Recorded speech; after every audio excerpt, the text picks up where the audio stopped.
So good afternoon to everyone, and thank you to Juan in particular for the invitation to speak today. My name is Beatrice de Carli. I am a reader in urbanism at London Metropolitan University in the UK, and I'm here online together with Professor Doina Petrescu and Dr. Esra Can from the University of Sheffield. And together we are part of a group called the Urban Commons Research Collective. And today we will present the Urban Commons Handbook that you saw briefly earlier, which is a key outcome of the work we have been doing together with this broader group of people. And we want to bring up and discuss this volume as a means to have a broader conversation about the need and also the opportunity for linking together theories, but also practical experiences that promote the urban commons in a variety of contexts. So hopefully this will flow quite seamlessly from the presentation we just had. And I will begin now by outlining the handbook story, the aims, and the methodology that we utilize to put it together. But then Doina and Esra will go in much more detail in two of its sections and looking at concepts as well as practices that we explore there. And finally, we will conclude by discussing just very briefly our current work and the future plans of the group. So to provide some background, the Urban Commons Handbook was created by the collective, which is formed by a group of scholars, activists, and practitioners who are largely based at the School of Architecture of the University of Sheffield. And all members of the group, quite importantly, are actively involved in both research and practice around the urban commons. And our collaboration as a group itself began around 5 years ago. We were brought together by a shared desire in many ways to explore the commons as we heard earlier, also as a transformative space and a space and an idea and idea that we are striving towards that can support new ways of thinking, acting, and living in peace with each other and with the planet. So in coming together, there was a very strong desire to learn from each other and to provide mutual support, but also to create instruments and discourse and practices that could support others that, like us, have been aiming to advance the commons and commons-based approaches, both through theory making and through practice. So as a group, we find that our main strength really lies in the quite diverse set of experiences, networks, and knowledge that each member brings to our collective thinking.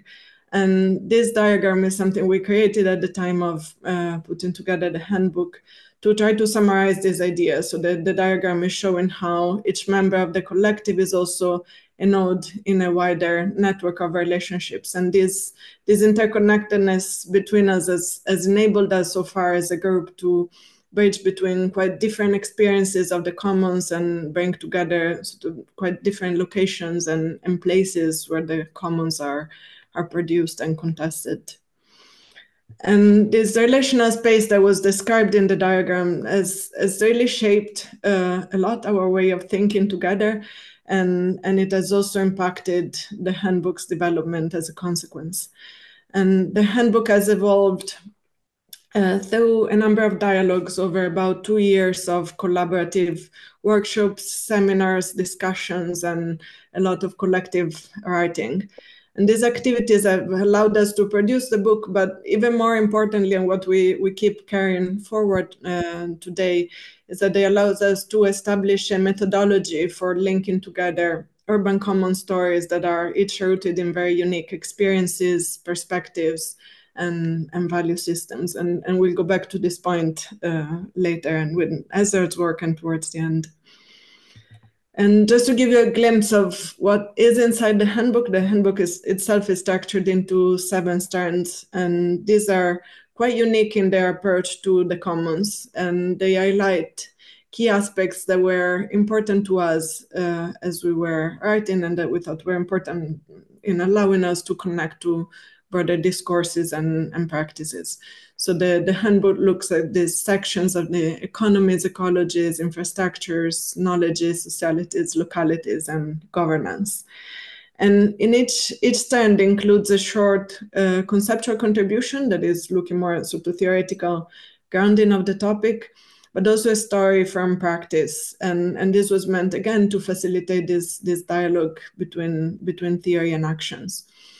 And very importantly for us also, each story in the handbook was written either by or with the protagonists of the practices that it depicts. And this was part of and is still in the way we approach our collaborative work, is part of a commitment to try to foster solidarities between different ways of working, be it more shifted towards practice, public practice, or academia in a sense.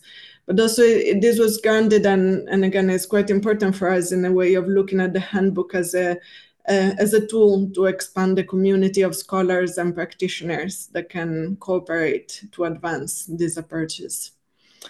So today I will now pass the word on to Doina. We will be delving into two of these strands in detail, like first on ecologies and then following on socialities. And Doina, I can't see you while sharing the screen, so please just let me know when I shift slides.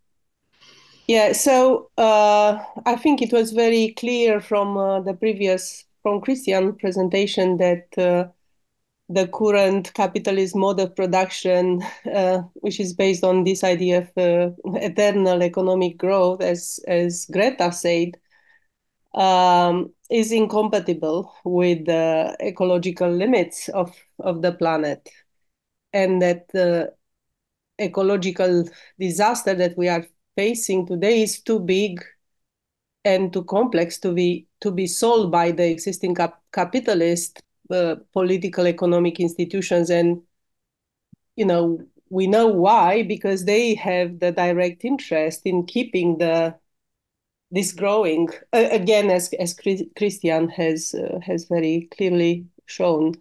So at the opposite will be other ways of doing, and also other relations with nature. And certainly, I mean, this was our position, and I also again notice it in Christian's presentation before, being built on relations of collective care, resilience, regeneration. Commons are very well placed as a form of social and political organization and economic organization to contribute to the planetary ecological repair, and to provide also alternatives to the extractive and exploitative relations of the capitalist economy. So somehow learning how to govern our planet, our neighborhoods, our regions as commons is probably part of this imperative of becoming more resilient, but also more democratic. Again, something very important that was tackled before is that the ecological question should not be only addressed in relation to only the environmental crisis, but also as suggested by Felix Guattari already in the 90s, in relation also with the political economic crisis and the prevailing mental ecology. So we need to address all this in post-anthropocenic terms as well. And then here I'm bringing a new topic, because this means that we need to think all that we do beyond the human world, somehow towards a more than human life world. And one term is particular interesting in this in this direction, is the term eco-commoning that was put forward by Dimitris Papadopoulos, that speaks about different ways of living and acting together, which are respectful to the immediate context and the planet as a whole, but also highlight the multiple ecological dimensions that are embedded in the commoning transactions. So eco-commoning is also about decentering the human, and proposing another coexistence between the humans, the plants, and the animals. And this, as we know, is not a new practice, is familiar to many indigenous communities from whom we need to learn, and we need to learn how to support life worlds that are beyond extractivism, productivism, and colonialism. But also in urban context, eco-commoning is relevant because it can demonstrate the common urban space, how common urban space can support commoners to live locally within the ecological boundaries and sustain our global survival also. However, there are issues with eco-commons and commons in general, commons in the city, that are often halted by new forms of enclosure, that are driven by this capitalist political economic motivation and grow also. So we know that lots of urban commons, community gardens, parks, riverbanks, biodiverse wastelands are threatened by enclosure. And these attempts to enclosures are most of the time successful. The forces that are behind these enclosures are private developers or property rights holders, but also public governance. And I think this is very important because this shows that is the whole society which is organized in such a way, because there are capitalist laws that are supporting private or state ownership against the common use. And it's such a story that I told in the book. It's a story of a new enclosure, but also what I'm trying to say there in the story, I mean, it's not only me, it's me and other atelier d'architecture autogérée members that were involved in the construction of this. So we try to tell a positive story, because it's possible to go beyond an enclosure.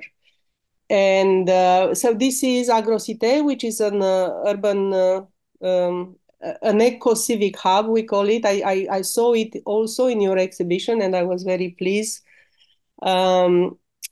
It is, because of the whole story, it became a bit of an iconic urban commons, I think, that is designed, and this is also quite specific to it.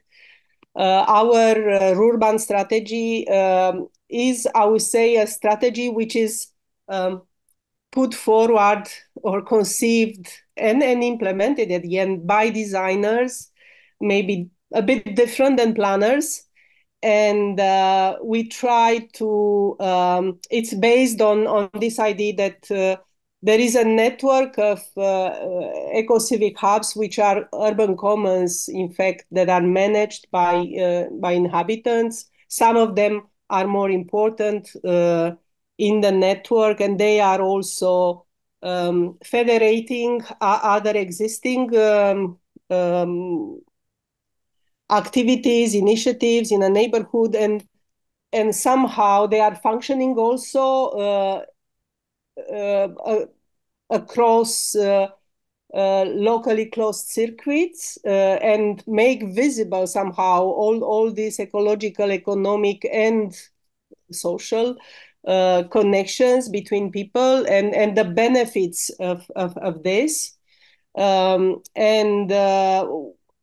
In this case, we have implemented a pilot of this network in one of the suburban cities in the northwest of Paris in 2011. We had a number of partners, including the city council. We have located together with them and a local organization 3 potential sites for 3 eco-civic hubs, one on urban agriculture, AgroCité, another on recycling and eco-construction, DesignLAB, and another was a collective cooperative housing. I will tell the story only of AgroCité because which was the urban agriculture hub that has, of course, a planting let's say, plot plus a building where there were other activities taking place, including pedagogical activities, training for the area. There was support also for emerging initiatives in urban agriculture. The story is that it worked very well until the moment of local elections when so you can see it's in the core of a social housing estate and on an area that belonged to the city. So at the local elections, the whole city team, the council has changed. There was a different team. They had a different idea about what this plot can do. Of course, it was a right-wing government now that wanted to develop it.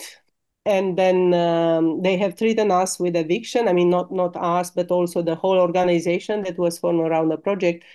And we managed, of course, we went to court. We lost the process because the case, because as I say, the laws are not protecting common use.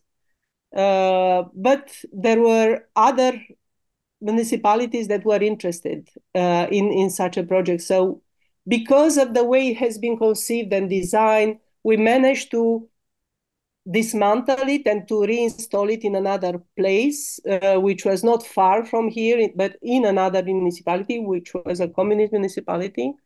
This is the second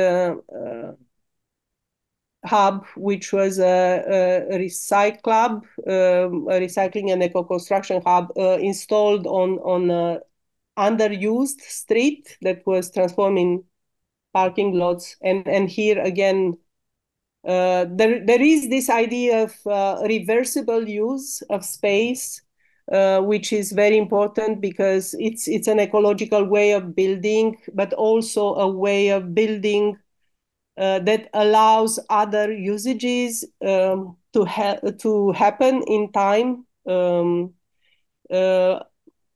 respecting also the constraints in this case that there was a planted road, so we had to build around the trees somehow, and again having a program that connects professional with amateur. So here, for example, we had a repair cafes, but we had also a residency for designers and so on.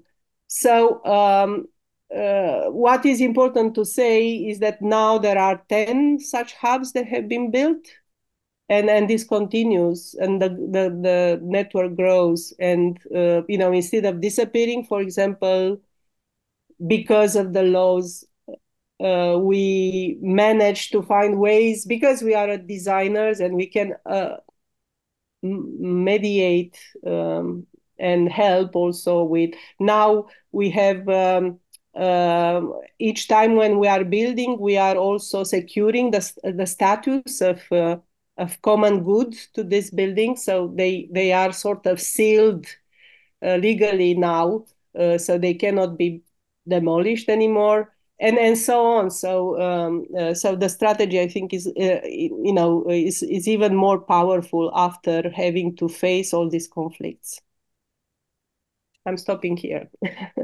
Thank you. Okay, thank you, Doina. I'm taking over.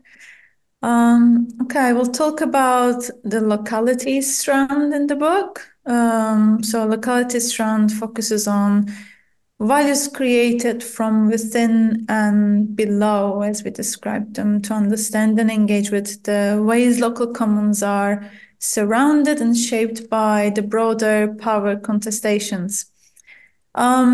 In locality strand, we trace these power contestations as legacies of European colonialism, which continues to shape processes of othering, urban segregation, and enclosures that have been mentioned several times today. perpetuating social inequalities and uneven distribution of resources.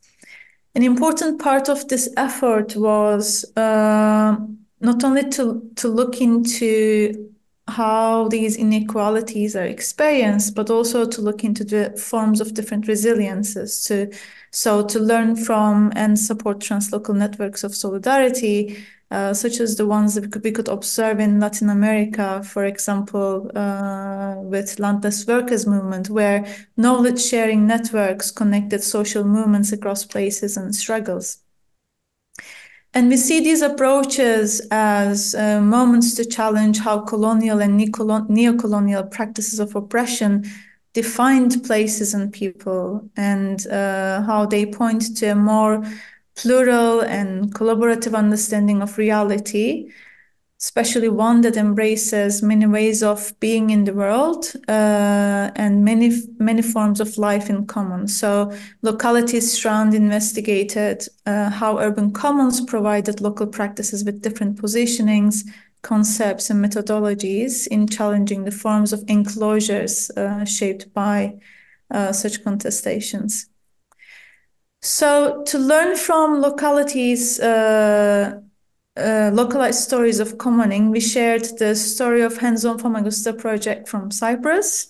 The story was written collaboratively with the members of the cross-border spatial practice Imaginary Famagusta, including Risanti, Lara, Minerva, and Socrates, as well as myself and Emre Akbil from Urban Commons Research Collective. As some of you would know, Cyprus is partitioned and heavily militarized country.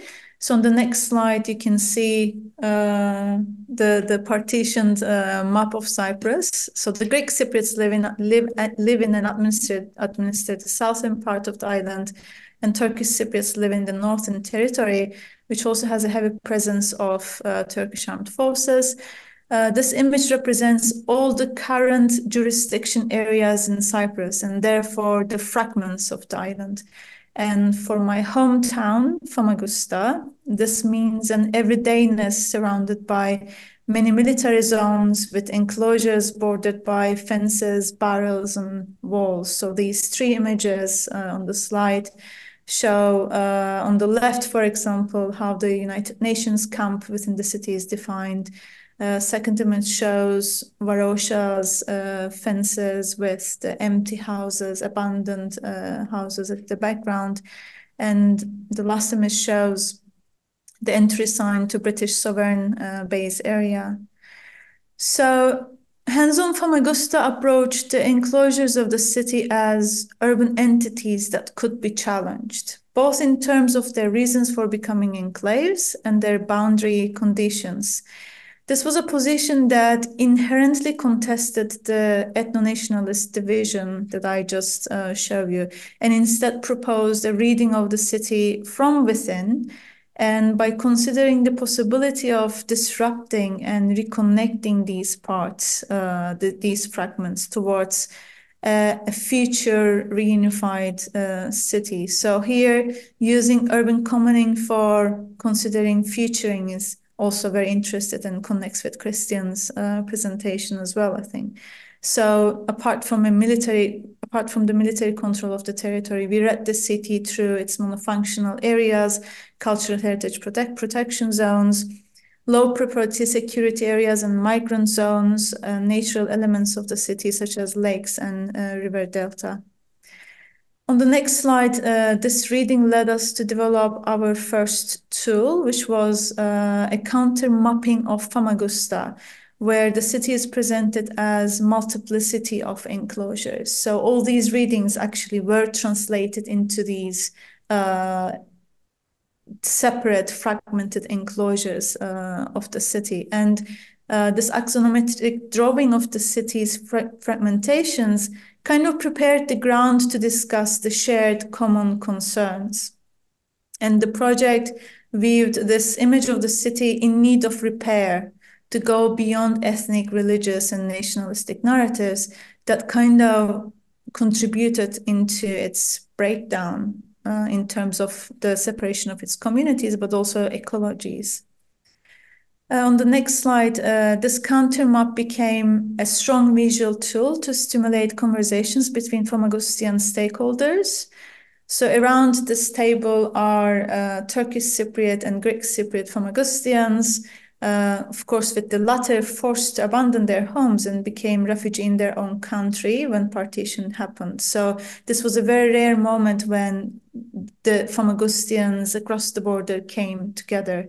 And around this table, they were citizens of the city, bringing in their expertise and experience to comment on each urban enclave and the controversial matters surrounding it, to negotiate possibilities for its transitions and reconnection. For example, here the pre-division manager of the Famagusta port, which is an enclosure within the city, is in conversation with a young economist, a Turkish Cypriot young economist from the city. And they're talking about the becoming public of the current inaccessible port area. And from these conversations, on the next slide, we identified 3 ways to imagine the city through the political project of the commons. First, by viewing the city through its coastline as a way to create new relationships that cut across its divided territories, so kind of connecting its coastline ecologies as well. Second, by sharing infrastructures as a unifying network of public spaces and organizations. And third, by viewing the city through its ecological and cultural territories as shared common grounds. On the next slide, these 3 visions guided the development of Hands-on Famagusta website, which provided us a platform to engage with the inhabitants of the city through a digital game for reimagining Famagusta as a shared space. And through this game, participants were able to pick different actors and agendas and example cities and imaginaries represented through student projects as well.